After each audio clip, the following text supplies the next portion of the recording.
Coucou les gars, j'espère que vous allez bien, que votre rentrée s'est bien passée. Moi je vais vous raconter un peu tout ça aujourd'hui. Du coup, aujourd'hui on se retrouve avec la fameuse vidéo FAQ tant attendue. Vous m'avez envoyé des questions sous les commentaires, en message Instagram. Donc aujourd'hui je réponds à vos questions. On est parti!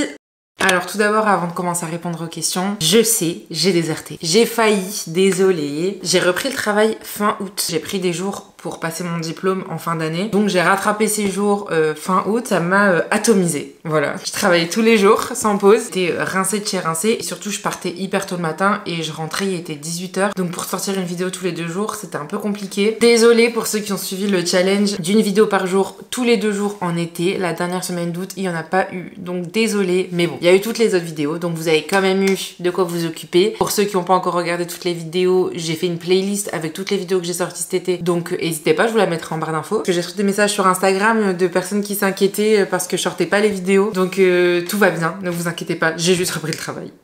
On est parti avec les questions. Quels sont tes projets pro et perso pour l'année 2024-2025? Alors, mes projets pro et perso. Comme vous le savez, pour celles et ceux qui ont suivi les vidéos de cet été, j'ai sorti une vidéo sur la fin de mes études. Parce qu'il y a 2 mois, j'ai eu mon diplôme, j'ai passé mon master. Et là, j'ai terminé mes études supérieures. Pendant cette année, YouTube, ça s'est pas mal développé.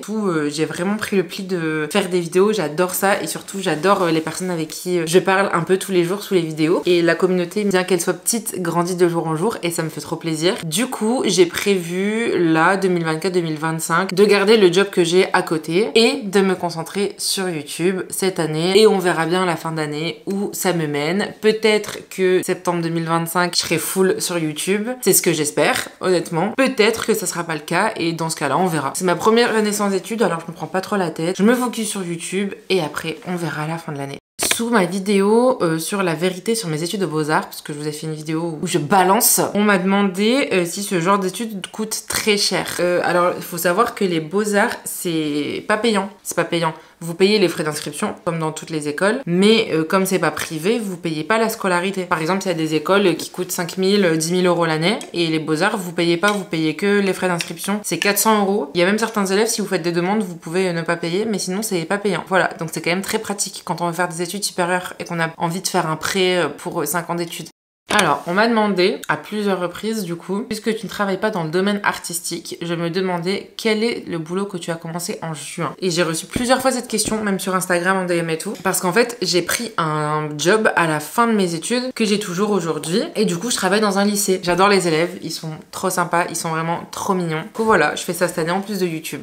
On me demande aussi quel conseil donnerais-tu à une personne qui ne trouve pas sa voie dans les études? Un conseil que je pourrais donner, c'est de pas se précipiter. Parce que souvent, quand on est à l'école et tout, on doit vite faire des choix, etc. Et je pense qu'il faut pas se précipiter parce qu'on peut avoir des regrets ou on peut du coup faire une première année pour dire 2 et en fait abandonner. Donc si on a du mal à trouver sa voie, je pense que c'est bien d'essayer de prendre un truc assez général. Comme ça, au moins, pendant votre première année d'études supérieures, vous pourrez un petit peu tâter le terrain et voir si ça vous plaît vraiment. Et si jamais vous avez appris un truc général, au moins en 2e, 3e année, vous pourrez un peu spécialiser le truc ou alors faire une licence un peu générale et un master plus précis. Comme ça, au moins en 3 ans, vous avez le temps de vraiment savoir ce que vous voulez faire. Mais si vous avez un peu de mal, je conseillerais de faire un truc un peu général dans un domaine que vous aimez bien, de pas tout de suite vouloir se spécialiser dans quelque chose parce que vous pouvez perdre quelques années si jamais finalement ça vous plaît pas.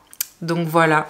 Alors ensuite, j'ai 2 questions sur mon année de césure et notamment sur mon passage à Oxford. On m'a demandé, tu recommandes à combien de pourcents ton Erasmus à Oxford? Alors, faut savoir que moi, j'ai pas fait un Erasmus. J'ai fait une année de césure. C'est pas pareil. À la base, je voulais faire un Erasmus. Mais le problème, c'est qu'il y a eu le Covid-19. Bah, il y a eu plein de soucis, ça a été annulé, etc., etc. Faire un Erasmus en 5e année, j'avais pas envie de faire ça, de prendre le risque de pas être assez là pour mon diplôme et de potentiellement le rater parce que j'avais pas envie de rester 1 an de plus aux Beaux-Arts et ça me saoulait déjà assez. Les Erasmus que mon école proposait, ça me plaisait pas. Je voulais aller en Écosse, en Angleterre ou en Irlande.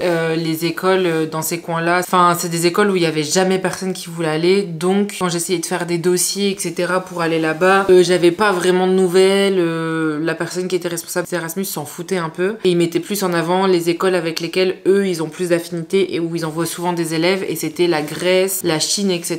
Et moi, c'est pas ce que je voulais. Du coup, je me suis dit qu'il valait mieux que je fasse une année de césure et j'aurais fait tous les pays que je veux. Donc c'est ce que j'ai fait. Et au moins, je dépendais pas d'un organisme et je devais pas rester un an dans le même endroit, vous voyez. Parce que j'aime bien bouger et découvrir plusieurs trucs. Donc j'ai vraiment charbonné pour avoir ma 3e année et avoir mon diplôme. Et je l'ai eu avec les félicitations du jury. Donc je suis partie à l'étranger et j'ai commencé mon voyage avec Oxford. Pas du tout partie en Erasmus, je suis partie toute seule pour Oxford, vu que c'est la première fois que je voyageais seule et que je partais quand même en césure, donc pas dans le cadre de mes études, mais comme c'est une pause entre 2 diplômes, j'avais quand même envie que ça m'apporte quelque chose au niveau scolaire, académique. Du coup, je suis partie avec un organisme de langue. Je suis partie avec EF, je sais pas si vous connaissez. C'est un organisme de langue qui est quand même assez connu. Et si vous voulez, je peux vous en faire une vidéo hein, sur mon expérience avec EF parce que j'ai plein de choses à dire, positives comme négatives. Mais je suis partie avec EF, ce qui fait que le matin, j'avais cours d'anglais dans un campus ou à Oxford avec d'autres étudiants qui viennent de l'international. Donc il y avait des étudiants de partout dans le monde. Il n'y avait pas beaucoup de français. Donc ça, c'était très cool parce que je parlais anglais tous les jours et on était tous obligés de se parler anglais. Donc j'avais cours en demi-journée. Soit j'avais cours la matinée, soit j'avais cours l'après-midi et le reste du temps, je faisais ma vie à Oxford. Et franchement, jusqu'à aujourd'hui, je pense que c'est un des plus beaux voyages de ma vie parce que déjà, j'étais seule et moi, j'adore être toute seule. Qu'une envie, c'est d'y retourner. J'ai trop envie de faire découvrir ça à Enzo. J'arrête pas de lui en parler depuis que je suis partie. Je recommande à 100%, mais c'est parce que c'est mes goûts. Oxford, c'est pas du tout une ville,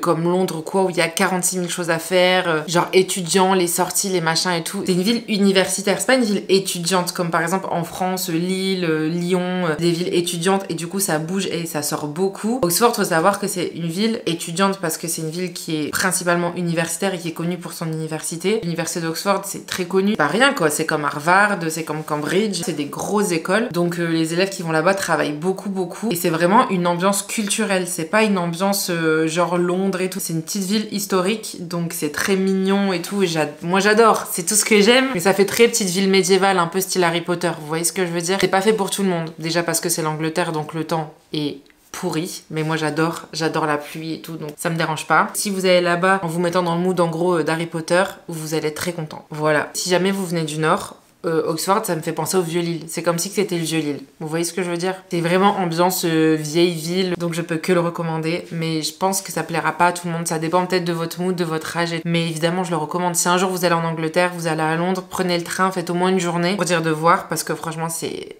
Harry Potter, c'est trop beau quoi. D'ailleurs, il y a certains tournages d'Harry Potter qui ont été tournés là-bas. Pour les fans. Et pour finir avec Oxford, est-ce que ton Erasmus à Oxford t'a permis de développer ton anglais? Les gars, mon anglais, en un mois, il est passé de ça à ça. Mais genre, mes progrès en anglais, ils ont été phénoménales. En même temps, je parlais tous les jours anglais avec des gens qui ont plein d'accents, donc fallait que du coup, je me concentre pour vraiment comprendre les mots et que eux se concentrent pour aussi comprendre les mots avec des accents différents et tout. Comme là, je parlais à vraiment des personnes de partout sur le campus, le vocabulaire, je devais vraiment me concentrer, donc je l'assimilais vraiment. J'étais dans d'autres pays et notamment à Berlin, là où j'ai commencé ma chaîne YouTube d'ailleurs. Il y a encore des vidéos sur ma chaîne YouTube où j'étais à Berlin. Mais quand je suis rentrée en première année de master, j'ai tout perdu. Et du coup, je suis passée de parler anglais tous les jours à plus du tout parler anglais. Et du coup, je suis dégoûtée. J'avais réussi à avoir un trop bel accent british parce qu'on avait des cours de prononciation et tout. Et là, j'ai tout perdu, donc je suis deg. Mais j'ai trop hâte de retourner à l'étranger. Ça fait partie de mes plans, on en parlera après. Et de récupérer mon niveau d'anglais. Et voilà quoi. Prochaine question. Est-ce que tu as déjà songé à ouvrir ton propre petit resto avec tous les petits plats que tu prépares? Alors, ouvrir mon propre resto, non. J'y ai jamais songé parce que aussi, j'ai toujours fait des jobs étudiants dans la restauration et je pense que le travail en restauration m'a vraiment fait voir ce que c'était d'avoir un resto et donc j'ai pas envie d'ouvrir un resto parce que je sais que c'est spécial le milieu de la restauration, franchement. Et par contre, un des trucs, pas un regret que j'ai, mais si j'avais pas fait des études d'art, j'aurais fait des études de cuisine. Les études de cuisine, c'est un truc qui m'a toujours intéressée parce que j'adore cuisiner. Si jamais vous êtes nouveau sur la chaîne, vous allez le voir, mais j'adore la nourriture et j'adore cuisiner. Et j'aurais trop aimé faire des études de cuisine, mais j'aurais adoré le faire en mode en faisant les étoilés et tout, vous voyez? Genre vraiment gastronomie et tout, et voilà. Mais ouvrir un resto, je pense pas. Une année de césure, lorsqu'on ne sait pas quoi faire, t'en penses quoi? Bah, un peu comme tout à l'heure, je vous l'ai dit, moi, c'est ce que j'ai fait. Et je pense que c'est une très bonne idée parce que j'étais pas sûre au bout de 3 ans de Beaux-Arts. Si vous avez vu la vidéo, vous savez, mais au bout de 3 ans de Beaux-Arts, j'étais au bout de ma vie, j'en pouvais plus, j'en avais trop marre. Et du coup, je savais que si je faisais pas un truc, soit un Erasmus, soit une pause ou quoi, j'allais pas obtenir le master. En tout cas, pour moi, ça a bien marché. J'ai eu ma licence avec félicitations et mon master avec mention aussi. Du coup, ça a bien fonctionné et je pense que si j'avais pas fait mon année de césure, j'aurais pas eu mon master, j'aurais arrêté en première année de master, j'aurais pas tenu les 2 ans, je pense. Donc si jamais vous savez pas quoi faire et que vous êtes un peu perdu et que vous ressentez le besoin et que vous avez envie de faire une année de césure, je pense que c'est une bonne solution. Moi, franchement, ça a vraiment marché pour moi, ça m'a vraiment aidé. Et je pense que c'est important d'être cadré, avoir un truc qui est organisé pour votre année de césure parce que ça peut très vite se transformer en année de vacances et c'est pas le but parce qu'une année de césure, c'est censé être là pour faire une césure, pour faire une coupure entre 2 trucs. Moi, ça a été entre mes 2 diplômes. Si jamais c'est une année où vous prévoyez rien et où c'est une année où vous voyagez mais en mode vacances ou alors vous restez chez vous en mode vacances, jamais vous reprendrez. C'est super difficile de revenir d'une année de césure, faut le savoir. Parce que pendant 1 an, vous faites un peu ce que vous voulez, c'est vous qui vous gérez et après, il faut retourner à l'école ou il faut recommencer des études. Donc c'est pas facile. Et c'est pour ça que je vous conseille de le faire, mais de le faire bien et d'avoir prévu vraiment une organisation. C'est pour ça que moi j'ai prévu le début de mon voyage avec un organisme de langue étrangère. C'est sûr que j'avais une obligation entre guillemets d'aller en cours parce que j'ai payé la blinde en plus. Moi j'avais fait EF et YouTube du coup. Donc je vous conseille de faire une année de césure si jamais vous en ressentez le besoin, que vous en avez envie, mais il faut bien le faire. Quelle est ta destination de rêve? Ta destination de rêve. Alors, si je dois être très honnête, et je sais que ça va pas en faire rêver beaucoup, ma vraie destination de rêve, bon genre un peu mon voyage de rêve, j'en ai 2 gros je dirais. Mon voyage de rêve, ça serait vraiment de faire genre un voyage de 1 mois et demi en Écosse, de faire toute l'Écosse, etc. en voiture / en van. Ça c'est mon rêve. Vous le savez, mais j'ai une attache très forte et très particulière au Royaume-Uni, à l'Irlande, l'Écosse en mode l'Écosse profonde, en mode rando et tout machin. Je sais, ça fait pas rêver, hein. Je vous dis pas, ah moi mon voyage de rêve c'est les Seychelles ou Tahiti ou pas du tout. Moi c'est l'Écosse. La pluie, les randonnées, les montagnes, les vaches poilues, les kilts, le bruit de la cornemuse le matin, me mettre dans une couette au coin du feu, boire un chocolat chaud ou du thé au lait dans un coffee shop, manger des scones, j'adore. C'est tout ce que j'aime. Les États-Unis, quand j'étais petite, ça m'intéressait pas du tout, du tout. Je sais qu'il y a plein de gens qui sont passés adolescents dans le mood de New York et tout, moi pas du tout. Mais ça m'intéresse plus aujourd'hui en étant adulte. Mais sinon, principalement, c'est Écosse et Japon. Le Japon, franchement, vraiment, j'aimerais beaucoup, beaucoup, beaucoup. Ça serait vraiment un rêve d'y aller, j'aimerais trop. Donc voilà, on croise les doigts. On espère que ça arrivera très vite. Quel projet pour 2025 avec Enzo? Pour les nouveaux ou ceux qui ne savent pas, Enzo c'est mon copain. Il apparaît des fois dans les vidéos, d'ailleurs quand il apparaît dans les vidéos vous l'adorez. Et il est trop content parce qu'à chaque fois il lit plein de commentaires et ça lui fait trop plaisir. Il fait un peu sa star. Quel projet pour 2025 avec Enzo? Bah avec Enzo, on va vous sortir je pense. L'année dernière on avait fait ça et c'était trop bien. On avait fait une vidéo sur nos objectifs de l'année. En fait on s'était posé quelques questions pour 2024, genre en mode les objectifs, les goals et tout. Et si jamais ça vous intéresse, moi je pensais refaire ça, je pense que ça peut être trop cool de se reposer les mêmes questions mais là fin 2024 pour 2025 et du coup comme ça on pourra en parler en vidéo. Mais globalement dans les objectifs là que j'ai en tête, on aimerait partir de cet appart, déménager et partir à l'étranger. Pourquoi pas déménager mais à l'étranger, ça serait le goal ultime, mais on verra, ça dépendra de où me mènera cette fin d'année. Tu vas faire quoi maintenant vu que tu as fini tes études? Continue tes vidéos, j'adore Team Curly. Trop mignon, merci. Évidemment Team Curly. Même si aujourd'hui j'ai fait des tresses, Team Curly pour toujours. Alors je vais faire quoi maintenant vu que j'ai fini mes études? Bah comme je vous l'ai dit, pendant 1 an je me prends pas trop la tête. Je vais me concentrer sur YouTube et on verra. Mais j'aimerais vraiment voir où cette petite aventure peut me mener. Et fin d'année prochaine, de toute façon je vous ferai une petite vidéo. Faire un peu le bilan de ces 1 an sur YouTube. Mais objectif de cette année, focus de cette année, 2 vidéos par semaine sur YouTube et quelques petites surprises en cours d'année. Bien sûr, vous commencez à me connaître. Est-ce que tu as des conseils ou des choses que tu aurais aimé donner à la toi de 16 ans? Ah, c'est une bonne question. C'est limite une question de podcast, ça. Je vais essayer de faire très court. Je pense que j'aurais aimé dire à la moi de 16 ans de pas trop se poser de questions et se prendre la tête avec son physique. Parce que comme beaucoup d'ados de 16 ans, j'avais beaucoup de complexes. Et aujourd'hui, quand je vois des photos de moi à 16 ans, avec les complexes que j'ai aujourd'hui, je me dis mais t'étais complètement folle d'avoir ces complexes-là et de te trouver trop comme ci, pas assez comme ça. Mais comme tout le monde, les complexes, c'est un truc qu'on gère pas. Donc je dirais de pas trop me prendre la tête. J'ai changé la batterie parce que vous avez plus de batterie. Donc j'étais en train de parler des conseils que je me donnerai à 16 ans. Bah globalement, reste toi-même, te prends pas la tête et juste sois pas trop gentil. Parce que moi, je suis trop gentille, j'ai été trop gentille avec les gens. Ne sois pas trop gentil, fais comme t'as toujours été, reste toi-même, ne change pas pour les autres. Ça j'ai de la chance parce que j'ai toujours réussi à le faire. J'ai toujours été moi-même avec les gens que je fréquentais. Donc reste toi-même, c'est le plus important. Si les gens t'aiment pas, t'apprécient pas comme t'es vraiment, c'est qu'ils en valent pas la peine. Donc reste toi-même, ne sois pas trop gentil et te prends pas trop la tête. Comment tu vois ton avenir sur YouTube? Comment je vois mon avenir sur YouTube? Alors, ce que j'aimerais, c'est que je puisse faire que ça. Ça, évidemment, j'aimerais parce que j'adore faire des vidéos. C'est vraiment devenu un hobby. J'en ai déjà parlé pour les nouveaux plusieurs fois. En fait, avec mes études en art, j'ai arrêté de peindre et de dessiner parce que c'est devenu en fait mes études et du coup, c'était plus un plaisir. Et j'ai retrouvé dans YouTube ce hobby de créativité. J'ai retrouvé ce truc-là dans YouTube. J'aimerais à la fin de cette année pouvoir me concentrer que sur ça.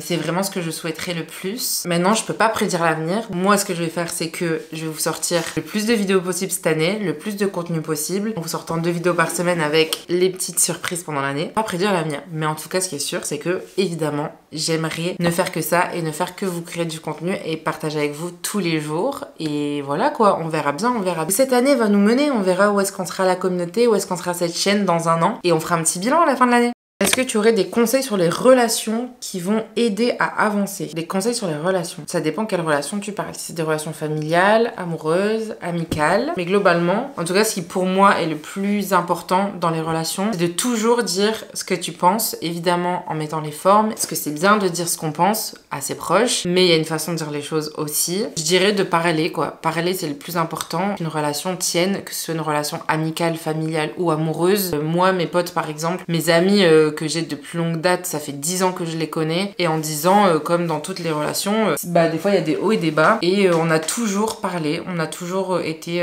boire des verres et on s'est dit les choses franchement, clairement, évidemment en mettant les formes. Je vous dis pas d'aller boire un verre avec vos potes, de les insulter, pas du tout. C'est important juste de parler et de mettre des mots sur ce qu'on ressent parce que les autres personnes peuvent pas toujours vous comprendre et dans une relation, peu importe de quelle nature elle est, bah il y a 2 personnes et la personne peut pas toujours être dans votre tête et donc c'est important de parler et de dire les choses et de régler les choses. Faut pas garder des trucs en soi parce que après ça fait effet boule de neige et c'est pas bon. Mais le plus important, c'est vraiment de parler parce que en parlant, vous vous sentirez compris ou en tout cas, vous garderez pas des choses en vous et en parlant, la personne pourra aussi vous comprendre. Donc je pense que c'est vraiment le conseil le plus important que je pourrais vous donner et aussi qui est très important, je trouve, c'est de dire les choses quand ça va parce qu'on a tendance à dire quand ça va pas et c'est très important pour préserver une relation. Mais c'est aussi important de dire quand ça va parce que ça aussi c'est important. Préserver une relation. De dire à vos proches, ah je suis trop contente, en ce moment on arrive à se voir souvent, c'est cool. Et quand vous voyez une amie, un ami, votre copain, votre copine, de faire des compliments sincères. Moi souvent quand je vois mes copines, je leur dis, ah t'es trop fraîche, t'es trop belle, ah ça te va trop bien, ah ça c'est nouveau, ah machin ça te va bien. Je trouve que c'est super important et ça fait partie des choses qui préservent une relation. C'est pas que dans un couple qu'on doit se faire des compliments, avoir ce genre d'échange. Super important aussi dans les amitiés et dans les relations de famille, genre vos frères et sœurs. Donc voilà, je dirais de dire quand ça ne va pas, mais de dire aussi quand ça va et aussi de ne pas se forcer. Ça c'est très important. Faut jamais se forcer les gars dans une relation. Si jamais ça vous va pas, vous partez. Peu importe. Si jamais c'est pas juste un petit conflit et que vraiment c'est une relation qui vous va pas, qui vous fait pas du bien, vous partez. Je sais que c'est plus facile à dire qu'à faire, mais préservez-vous, discutez et partagez aussi. Est-ce que ce n'est pas trop difficile de trouver toujours des nouvelles idées de vidéos? Bah écoutez, non. C'est pas le plus difficile, je dirais, sur YouTube de trouver des nouvelles idées. Ce qui est plus difficile, je trouve, c'est de maintenir le rythme des vidéos, de réussir à sortir 2 vidéos tout le temps. Vu que pour l'instant, je gagne pas assez sur YouTube pour ne faire que ça. Je travaille à côté. J'ai un emploi du temps quand même assez cadré avec les moments où je peux faire du montage, où je peux tourner les vidéos. Du coup, je trouve que c'est ça le plus difficile, mais de trouver les idées de vidéos. Des fois, c'est pas facile. Mais comme je parle pas mal avec vous en commentaire ou en DM sur Insta, bah des fois, dans nos discussions et dans les commentaires que vous me laissez, vous me donnez des idées. Donc du coup, même quand j'ai pas d'idées, vous me donnez des idées. Et comme ça, quand vous me donnez des idées ou quand il y a des trucs que je vois qui vous plaisent ou des questions que vous me posez en commentaire, bah des fois ça me donne des idées pour une autre vidéo. Du coup voilà, et aussi j'en parle beaucoup avec Enzo qui a plein d'idées aussi. On est 2 esprits créatifs mais différents et du coup des fois on fait des petits brainstorming de vidéos comme ça et il y a plein d'idées qui fusent et tout et après ça donne des idées du coup pour les vidéos à venir. Donc voilà, donc entre les discussions avec Enzo, moi les idées que j'ai et les idées que vous me donnez en commentaire ou en DM, ça va pour les idées vidéo je dirais. Donc n'hésitez pas, si vous avez des idées, mettez-les en commentaire les gars, je lis tout, je vois tout et tout est pris en compte sur cette chaîne.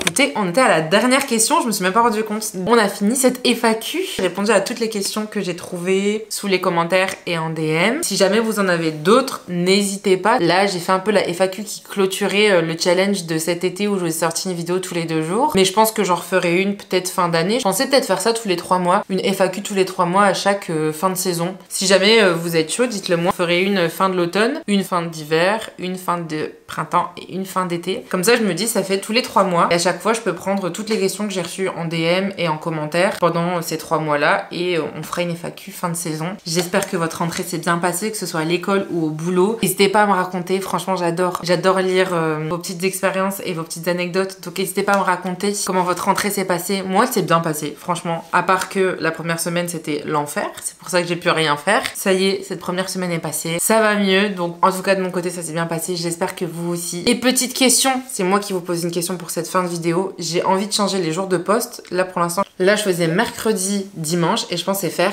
mardi, samedi. Donc, dites-moi ce que vous en pensez. Et si ça vous va, semaine prochaine, je modifierai les jours de poste. Ce dimanche, je vous sortirai une vidéo. Et si ça vous va, à partir de la semaine prochaine, on fera mardi, samedi. Écoutez, je vous laisse parce que cette vidéo est déjà assez longue, je pense. Je vous fais des gros bisous. Je vous souhaite encore une bonne rentrée. Et on se voit dimanche. Bisous!